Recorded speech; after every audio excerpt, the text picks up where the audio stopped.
Hello YouTube family, आपल्या सगळ्यांचं healthy wealthy India YouTube चॅनलमध्ये स्वागत आहे. सो कॉंग्रॅच्युलेशन टू NDA पॉवरमध्ये हॅट्रिक केल्याबद्दल. बट BJPला ॲप्रॉक्स 240च्या आसपास सीट्स आलेल्या आहेत.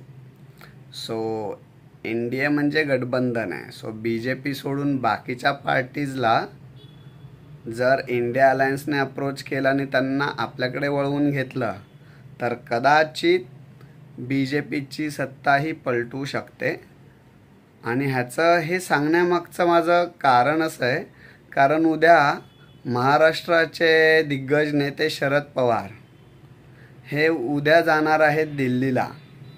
सो माहीत नाही गेम काय होऊ शकतो. महाराष्ट्रामध्ये तुम्ही पाहिलंच, 2.5 वर्ष उद्धव ठाकरेसोबत सत्ता उपभोगलेली आहे त्यांनी, आणि आता 2.5 वर्षात सत्ता गेल्यानंतर परत एकदा पंतप्रधानाचे मे बी स्वप्न पाहत आहेत असावेत. 92-93च्या काळानंतर आता ऑलमोस्ट 30 वर्ष लोटली आहेत. त्यांचं स्वप्न पूर्ण होत आहे की नाही ते कळेल पुढच्या 2 ते 3 दिवसात, पण ह्याची शक्यता फारच कमी आहे.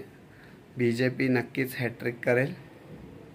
So congratulation for both the parties. BJPला पुढच्या 5 वर्षात नक्कीच चांगलं काम करावं लागेल जर त्यांना अजून पुढचे 5 वर्ष टर्म हवी असतील तर.